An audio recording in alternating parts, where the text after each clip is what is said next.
Hello, I'm Gareth, and it's Tuesday, the 26th of March 2024. We're in our studio here in London. We have voices from Washington, Sao Paulo, and various places on the planet because some of our guests are travelling. We don't know where they are. All we know is that they're on the end of a connection and they're going to be talking to us.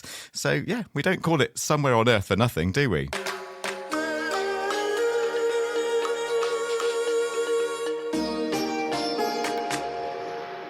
And keeping us very good company today is Angelica Mari. She's that voice I mentioned from Sao Paulo, technology journalist, expert and raconteur for these purposes. Hello, Angelica. How are you?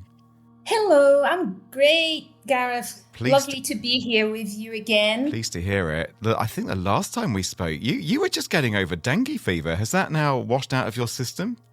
It is, thankfully. Thank goodness. And I've been keeping busy. Now I'm going to start teaching as well. So you have a teaching colleague. Well, what? Gareth? Teaching? You are a woman of many talents. I know you've done a master's recently.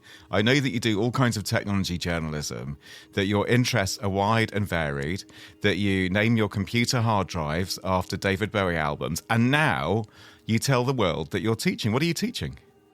Yeah, I'm going to be teaching at the postgrad course of future design at PUC Minas, which is one of the best private universities in Brazil. So my course is going to be called Strategic Foresight and Emerging Technology. So I'm really excited. That's about basically it's about everything we do on this program, then, isn't it? Strategic foresight and emerging technology. Yeah. So we could just pilfer your syllabus.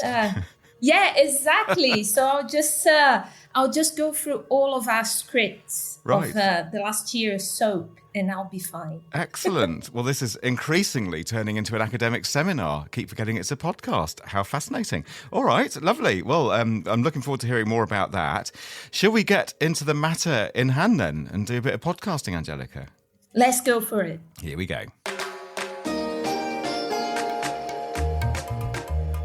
And coming up today, why did the internet go dark across much of West Africa recently? That's the question today in a special edition where we're focusing on one of the undersea fibre optic cables serving West Africa. And we're asking why it failed, leading to widespread disruption. We'll talk about that and the internet infrastructure as a whole. Just how resilient are the pipes that connect the planet? That's all right here on the Somewhere on Earth podcast.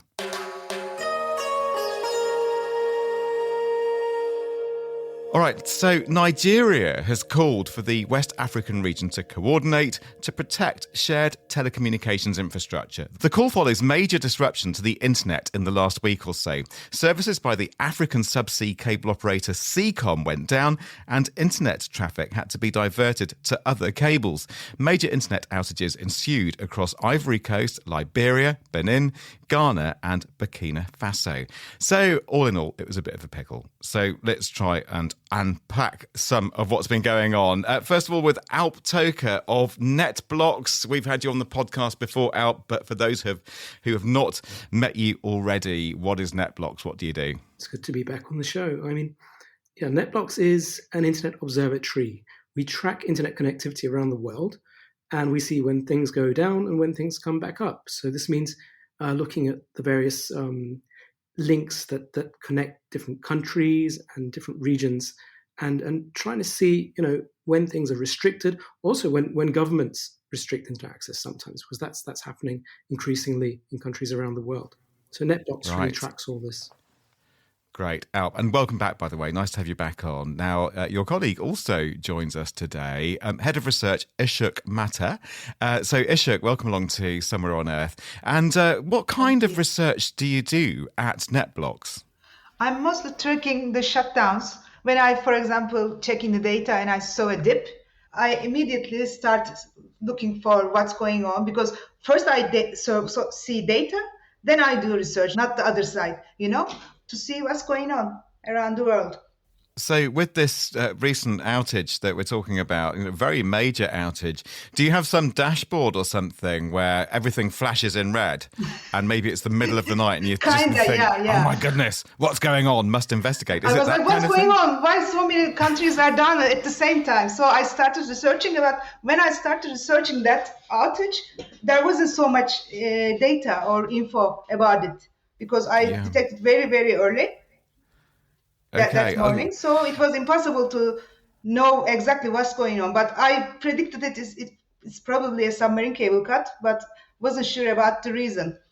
Sure, and that's something we'll get into in the podcast, is like how you even know and then how gradual or otherwise it was.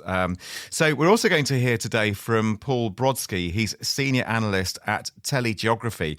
So you do many things, don't you, at TeleGeography, including, which I find very useful, Paul, that you have a map and you map all the undersea cables around the world, and in fact overland cables. Just if it's a massive, great big fibre optic cable and it carries the internet, you map it. Is that it? That's basically right. And it's if you just go to submarinecablemap.com, it's a free resource that we keep updated. Yeah, nothing really terrestrial, but if it's a long haul subsea cable, you can take a look at it. You can get a sense of the geography, where it lands, when it came into service, who owns it, etc. It's a really handy public resource that we maintain. Yeah, I find it incredibly useful as well. And it's fascinating to see just how many of these cables there are. How many have you mapped so far?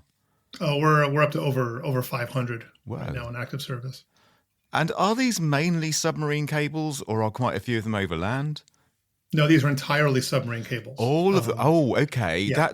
So why not, silly question, why not overland? Is it just, are there other means for transmitting the internet, or that's just not your purview? Are you purely about the submarine ones?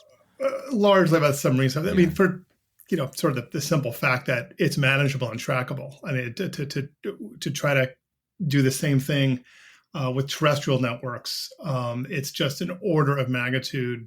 Those networks, there's so much more of them, and frankly, the information on them is much more difficult to get. And the submarine cable industry is kind of an industry unto itself. And so that's one of the industries that we track. Sure, right. So what I think we should do in this podcast is lead up to the events that we've seen over West Africa. So rather than jumping straight in with like, hey, what happened? Why don't we just find out, especially from you, Paul, a little bit about the infrastructure as a whole, and then we can go back to the Netblocks people and find out a little bit more about what happened and how they tracked it. So I think many of us just think of the internet as this thing that exists, and then some of us who perhaps give it a little bit more thought almost find it a bit magical and mystical, that somehow a packet of data can get from my device to your device through this amazing collection of cables and links and microwave, you name it. Can you just treat me like a beginner here, Paul? What is the internet then? What's the basic infrastructure? That's the maddest question I've asked for some time. Well, it's a series of tubes, right? As we learned about 15 years ago from a U.S. senator. No, it's no, you're right. I mean, I think we do. It is this immutable fact in our lives that we can send packets of data, of information from pretty much anywhere on Earth, anywhere else on Earth, around the World Wide Web, right? Hence the hence the term. And really, one of the overriding or defining characteristics of it is its ubiquity. Like literally anywhere on Earth, we have access to the internet. You can connect to anywhere else on Earth that has access to the internet. It's what happens, in between on those long hauls that we keep track of. You're right. We tend to think of it as sort of this mystical, ethereal infrastructure. That it must have something to do with satellites, right? Because satellites are exotic and they're up in the air, and the fact is that it's much more physical in a way. Like it's stuff you can actually hold in your hand. It's not that satellites do play a role, but we estimate anywhere north of 95 to 99% of long haul bandwidth is actually it actually moves via these physical cables that lie across land and under the ocean. Sure. Okay. And yeah, so the real truth is almost prosaic, it's quite physical. And I mean, the cloud is one of the great misnomers in technology because it's just not cloud-like, is it? It is just physical, hard infrastructure of, data centers and cables, these huge cables, these undersea cables. If we were to chop one in half and take a continent offline, not really. But what kind of cross section do they have? I'm imagining it's a bit thicker and chunkier than the little tiny bit of fiber that I can see outside my living room window. Yeah. So the actual, we say there, if you held the whole thing in your hand, it would be about the diameter of a garden hose, and not much more than that. And the actual sort of the business side of it, the actual glass strands that stretch thousands of miles are about the thickness of a human hair. Sure. And there's not that many of them, these subcables. So the older cables were built with only 2 pairs of these fibers. Now some of the more modern ones are built with 12 or 16, or maybe 24 fiber pairs. That's really cutting edge. But we're still talking, 16, 24 strands of human hair. I mean, it's just really small. And they're encased in various layers of, some protection, but not that much. There's some steel belting around it to protect it. There's a sheath of copper for electrical conductivity for the repeaters. Right. So there's a protective layer on the outside of that. And that's it. It just lays on the bottom of the ocean. So chunks of the internet held together by really quite fragile infrastructure. And yet, Angelica Mari, technology journalist and academic, Angelica Mari, this is critical infrastructure, isn't it? Of course it is. And yet, in a way, it seems quite fragile from what we've been hearing. Yeah. I think the discussion around submarine cables and this outage in particular does bring to light the vulnerabilities of our global internet infrastructure. So not only the potential for cable damage due to things like natural disasters, but also accidents or even sabotage. So all of that really does raise questions around about the resilience of digital connections and what is really critical infrastructure. So I would say this situation that we've seen in West Africa is a reminder that a lot of stakeholders need to come together to make sure the infrastructure planning works. Yeah, and that you have the resilience, you have the backup. And this brings us then to the events of, I believe it was March the 14th. And picture the scene. It's somewhere in Turkey, I'm going to imagine here. And there's a researcher hunched over her laptop, and she's called Isik Mater. We've just met her. And all of a sudden, she gets a notification or something turns red on her screen and she says, this is interesting, and immediately WhatsApps her colleague Alp and says, something's going on here. Pick up the story for us, Isik. That's exactly what happened, actually. It's as if I was there. Hey, what's going on there? Yeah, because it was more than 10 countries at the moment. It was the early stage of the outage. Then we have a couple of countries went down. Then after 3 hours, other set of countries went down as well. So it's 2 stages together. 2 stages? That's interesting. How did that go in 2 stages then? Why didn't it all just go down at the same? Because I thought maybe if you had some damage to an undersea cable, then it's all or nothing. It's how come it happened? Yes, as you say, in staged kind of way. Because some countries have more than one cable connected. For example, Djibouti has 11 subsea cables landing. For example, Togo has only one. Liberia has only one. So first, maybe main one went down, and then AA1 went down. So it's a domino effect. What would that have felt like to internet users then? Would it have been instantaneous, or would they have seen a gradual degradation of their broadband? Some felt it is instant, and others are I have a slow internet connection. What's going on? They mention MTN, they mention other ISPs and asking what's going on because they have very, very slow connection at that moment. And Alp, when all this was going on, then traffic was diverted, I suppose, due to the wonderful way the internet was designed in the first place, emerging from a defense network by DARPANET. The whole idea of it was that it was meant to be resilient and automatically divert packets of data if something happened. So did that happen in this case? And to what extent did that happen? Right. So the morning of the 14th was fascinating in terms of routing and network topology, because like Isik said, it didn't just happen in one go, but you can actually trace how networks tried to recover and restore themselves, and also how that impacted other networks that were actually doing probably okay, but then suddenly had to take on the additional load from these disconnected undersea networks. So on that morning, we saw initially, obviously, the set of countries involved with the Ivory Coast, Cote d'Ivoire, and West Africa, but we also saw, very tellingly, disconnections in South Africa. So suddenly you're saying, okay, this isn't localized. You're seeing things at two ends of the continent. And that is the key point at which you can start to attribute the incident to a subsea cable, because you know that things are going wrong at both ends of that cable. So it's really a matter of tracking that stage by stage progression. But, we saw some countries recover in a matter of minutes. So they just switched over to connectivity that they had. They're fortunate. They have landing points that, countries that are by the sea that aren't landlocked are a lot more fortunate in this respect, because they probably have some other cables coming in. But those landlocked countries often, rely on that connectivity from outside, from another seaside country. Paul, it's very interesting to hear Alp say that he managed to get quite an instant signature, as it were, as to what kind of outage this might be and what cable was involved. And of course, it was tracked down to this particular CCOM cable. So can I infer then that it is a piece of fibre that connects South Africa and landing stations in West Africa? Can you give me the geography of this cable, if you like? Well, to be clear, it was not the CCOM cable that was damaged off the west coast of Africa. Was it not? Which one was then? Yeah, so sorry.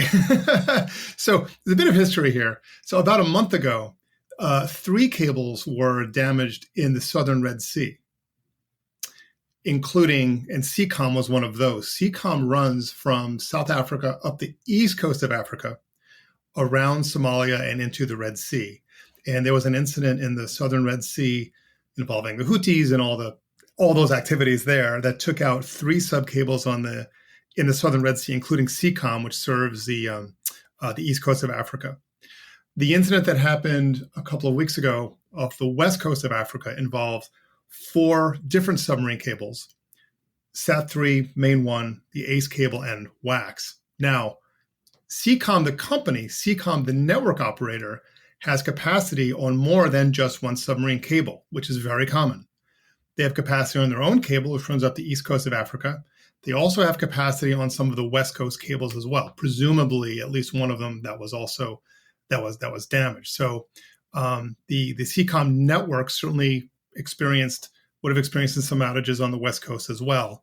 But just to be clear, the cable itself, named CCOM, is on the East Coast. All right, thanks. That's useful clarification there. So, yeah, but there is no, please don't. Sorry, I'm sorry for getting that wrong more than anything, and for confusing the listeners potentially. So, but then nonetheless, there is kind of this connectivity linking, obviously going all the way down. Well, you mentioned CCOM, East Coast, and in the subscription extra version, I want to talk about what's going on in the Red Sea. So hold that thought, Paul, because I do want to come back to that in the podcast extra. But so on the West Coast, just help me and the listeners out here then. Can you pin down, as it were, or can you tell me what we know about that link, as it were, and where it was severed? And I'm then going to ask the Netblocks guys about what they think happened. You've probably got your own theory, Paul, but for now, let's just sort out the geography. Yeah. So of the 4 cables that were damaged off the west coast of Africa, 3 of them extend all the way down to South Africa from Europe, and those are the SAT-3, ACE, and WAX cables. The 4th cable is Main 1, and that extends from Europe as far down as Nigeria. And all 4 of those have been damaged. So since countries south of Nigeria, like South Africa, et cetera, they rely to a certain degree on those West Coast cables connecting to Europe, when you take out 3 of the 4 cables that connect South Africa to Europe, there's going to be congestion on the 4th, and some customers are going to be impacted. And network operators then are kind of left scrambling to try to reroute some of their traffic onto cables that have not been damaged. And as you were saying that, I've been following it on your submarinecablemap.com map. It's incredibly useful. So, Angelica, let's come to you then, and what you make of all this, just how serious this is, and there's a digital inclusion story here, or digital exclusion when things go wrong. Yeah, absolutely. I think it is really important to sort of recognize all of this as part of a larger narrative on digital inclusivity and bridging the digital divide. I think improving or fixing the submarine cable network does a lot more than just expanding internet capacity. I think it opens up avenues for economic growth, for educational opportunities. It can help people develop businesses. It can attract investments and advance African countries overall. So it is really important to talk about that, because subsea cables are far from the sight, far from the mind, right? Yeah, and not particularly glamorous. Yeah. No, sure. Yeah, exactly. Right, so we've got everybody on tenterhooks here, just wondering, but what happened? And what do we know about what happened? So, Isik, let's come back to you. What do you think, or maybe what do you know happened? Well, according to the main one's statement, they said preliminary findings and further investigations revealed that the fault occurred most probably due to environmental factors such as landslides and earthquakes that resulted in a cut on our submarine cable system in Atlantic Ocean offshore Ivory Coast, they say. I think it makes sense because the first country went down was Liberia, and Ghana followed it. So it's probably began with the ACE cable or maybe wax. Yeah. Well, Paul, would you agree with that then from what you've read of this situation? That sounds entirely reasonable. There's a history of submarine landslides off the west coast of Africa taking out cables. So I find this entirely credible theory, yeah. And Alp, then, these cables, they presumably, they are in contact with the sea floor. So, of course, you have any kind of slip, some seismic issue down there. You can imagine what it's going to do to a pretty fragile piece of cable. I was just thinking about, are there other possibilities here, Alp? In terms of, some people think it might have been to do with a ship's anchor scraping along near one of the landing sites, possibly. Others have said sabotage. It seems as if the consensus is, these kind of natural events. But what else potentially could it be? Or, with other outages, how can they come about? So when internet disruption is tracked, you start to go through a checklist of what kind of disruption it might be.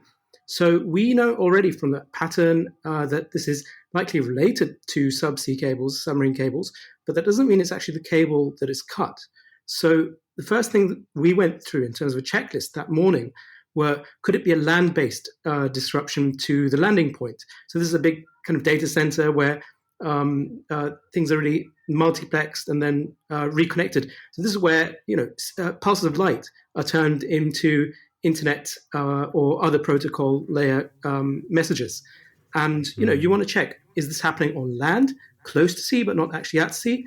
Is it happening maybe between countries, even from a landing point country which doesn't really use that connectivity to a country which distributes it further, or could it be something else? And also, if you take for given that this is a subsea cable disruption, is it happening near the coastal shelf?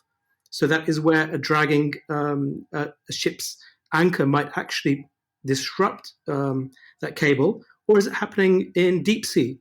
In which case, an anchor won't do it. Divers probably won't get there. A deep sea submarine might, but that's entering kind of conspiracy theory land. And then you just go through that checklist and see what the data can correlate and tell you about that disruption, and especially in the context of that fear of sabotage by the Houthis in the Red Sea. That was the context in which it's happened. So there was a lot of almost kind of fear and doubt and misinformation circulating that, oh, look, the Houthis have gone and done it. So it's a matter of dispelling that kind of disinformation as well. And I'm aware Angelica's on the call here as well. So are there kind of burning questions that you had, Angelica, even like wearing your journalistic hat? You have 3 top experts here as well. So what have I missed out here? Yeah, I was curious to find out what happened in terms of traffic rerouting, Alp. So can you tell us what actually happened after that major event? Because what we know is that at least 9 countries lost connection to the internet. So tell us what happened then. Right. So we saw overall impact to, I think, over a dozen countries, and there may be more knock-on impacts. But we also saw that some countries had a very rapid recovery, almost immeasurable, almost very short, so difficult to measure. They just switched back over to another connection. And in fact, we were quite careful. And in the initial report, I think we didn't actually mention the ones that had brief disruptions because we wanted to check those further. But the key thing is that other countries have had this longer disruption that has lasted maybe 2 days before starting to recover. And we've seen that Côte d'Ivoire has had this kind of extended disruption without any real sign of recovery. So in an ideal case, a perfect network would actually reroute with almost no observable disruption. And I don't know, I think Ishik might even remember some of the countries that had kind of blips, but that actually rapidly came back on. Yeah, it says quite a lot about individual nation states' infrastructure in terms of just how well it resumes normality after you've had a big disruption like this. Paul, just really quickly, because we're running out of time here, but can you just quickly give the listener a feel for how close to the coast these cables are? We've heard from out there, he did say, obviously, close to the landing stations, this is where you could get the damage from ships, anchors and so on. And looking at your map, and I've got it right here in front of me, and I can see all these lines following the coast of both sides of Africa, but we're talking about West Africa here. Looking at your map, it's almost as if these cables are hugging the coast, they're touching the coastline. But in reality, how far out to sea are they? To be clear, the submarinecablemap.com, the where they show where the cables are, it's really a schematic. Yeah, sure. So we don't represent that these are the actual location. Yeah, I guess so. I knew it was schematic. But do you know just offhand, are they like 100 meters out or 100 kilometers out, or it varies? Yeah. Well, I mean, one of the issues is that in order to land the cable, to actually get it, on shore, obviously there needs to be a branch that runs, through shallow and, ever more shallow water, obviously, because you're getting on land eventually. The issue is how far off is the main trunk. Yeah. And one of the issues with the older cables is that they tend to be fairly close to land. To tell you the truth, I don't know how close they actually are. Fair enough. But one of the one cable that is standing, that is still running, and is is bailing out a lot of this traffic now, is the newer Equiano cable, which was financed in large part by Google, and they designed that cable intentionally to be as far off of land as possible for those very reasons. The designers of the cable were well aware of all of the problems that the west coast of Africa presents. And the closer to shore you are, the more issues there are with what's called turbidity and submarine geology problems. So they built that cable much further west into the ocean and is expected to be much more stable. Sure. But I'm sorry, I don't have an answer to No, exactly. And I wasn't expecting you to say, they're exactly this much. It's just to get a general kind of idea. Yeah. But rest assured, I guessed this was a schematic, that you hadn't actually done a geographically precise plot. It's. In fact, I was going to put it to you earlier in the program that it reminds me of the metro map that many cities have. It's that kind of style. Okay, right. Now, we need to wrap it up for this part of the podcast, but I think listeners will want to know, Ishik, you can finish us off here, just how close to normal things are. We've heard that some disruption has carried on in some of these countries, others are back on. If you could quantify it briefly, are we 50%, 60, 95% back to normal in West Africa as we sit here recording this on Tuesday, the 26th of March? Well, according to Main One's latest statement, they say they will repair it in 8 weeks. I think they are sending a vessel at the moment. But from my table, it looks like most of the countries, looks fine. I mean, they recovered almost most of them. But we have they're very sporadic outages with some countries. They keep going and coming and going, like not stable connections at the moment. Sure. And it's sad to say that it's probably only a matter of time before something similar happens again. And I have Angelica's calls ringing in my ears here just for a greater consensus, an international conversation about the resilience for these particular nodes, as it were. I know they're not technically nodes anyway, but these elements of the internet infrastructure, let's put it that way. I think we're going to wrap it up here for this section of the podcast. I think we've given it a good airing for those who will not get to listen to the subscription version. So I think we've served you, dear listeners, very well. But for those who fancy a little bit more, that is on its way in the podcast extra. But not before I've just said thank you, an interim thank you, before they hang on the line and talk to us further, to Paul Brodsky and also Isik Mater and Alp Toker. The last two names are with Netblocks, and Paul, of course, you're with TeleGeography. Angelica Mari, thanks as ever as well. And to the crew here at Lanson's Team Fana for making it all sound absolutely rather marvellous today. Keziah Wenham Kenyon. The production manager is Liz Tui. The producer is Anya Literovich. Is that all the names? That was quite a long credit list, wasn't it? And me, Gareth, someone or other. Whatever. Here we go. That's the show. Thanks for listening, folks, and we'll see you next time.